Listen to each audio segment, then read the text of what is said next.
Oh, hey, I didn't see you there. Hey guys, Colin the Big Yosh here, and welcome back to the Marvel Marathon. Today we're going to be talking about 2019's Captain Marvel, the first female-led movie in the MCU. And this movie came out right after Ant-Man and the Wasp and right before Avengers Endgame, and since it came out right before Avengers Endgame, people have kind of chosen to forget about this one since they were only like a month away. And they say that this movie is just kind of mediocre. And I could agree with that, but I'm going to talk about some good and some bad today. So the main character in this movie is Vers, later known as Carol Danvers, aka Captain Marvel. She's being trained by the Kree to fight in the war between the Kree and the Skrulls. And we actually see the Kree later in Guardians of the Galaxy. Ronan the Accuser is actually the leader of the Kree, I'm pretty sure. So, and Ronan's even in this movie, so that's some pretty cool fan service. I would have liked him to do more, though. And then along the way, Vers goes to Earth, and she meets Nick Fury when he was young and didn't know about aliens and stuff. And so then Vers tries to get all of her memories back because the Kree erased her memory in a plot twist that was pretty unexpected, where the Kree actually kidnapped her after crashing her plane that contained a very powerful energy core. And when she shot the core so that the Kree couldn't have it, she got infected with the power, and that's why she has her superpowers. And then later along in the movie, she realizes that the Skrulls are actually not her enemy, but they are somebody that she needs to help. So, I guess the best thing about this movie is the scenes on Earth.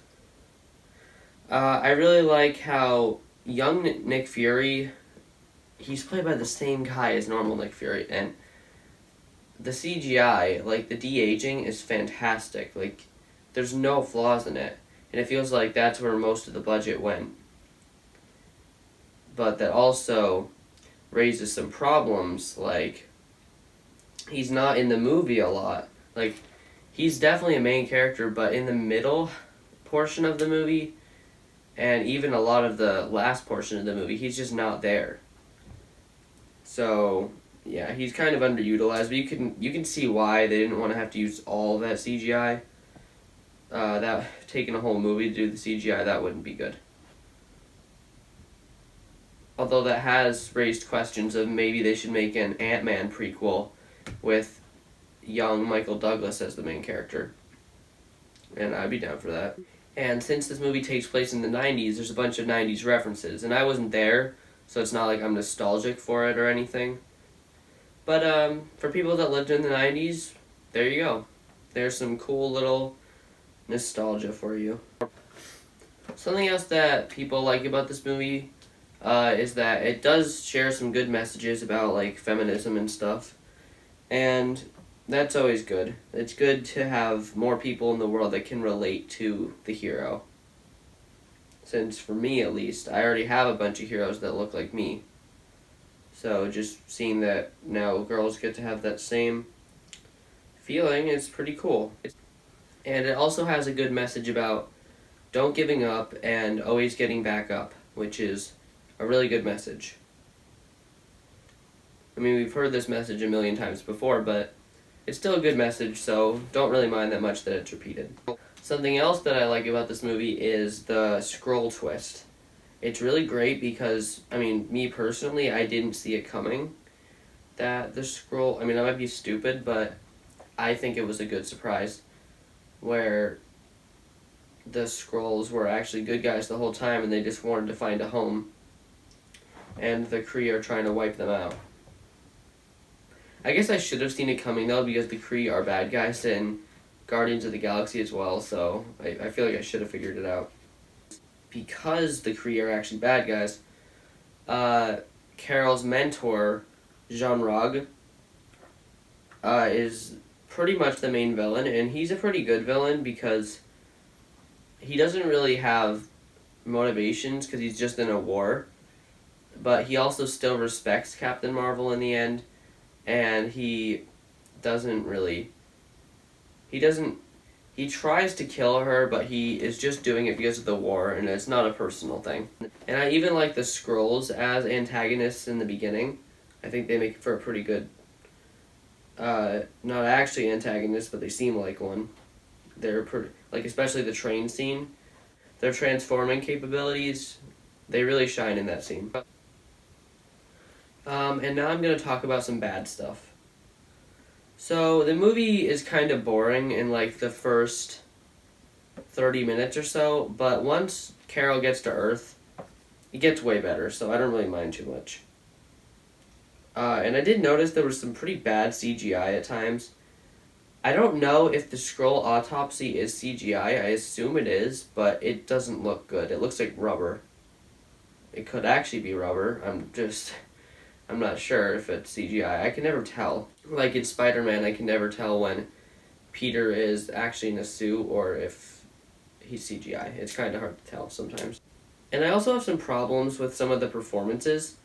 Brie Larson is a good actress, but at the same time, I don't think this is a good role for her because everybody in the movie keeps telling her to restrain her emotions, and it makes her kind of a boring character. She ends up having more personality in Endgame, but, I mean, we'll get to that. She's kind of annoying in Endgame.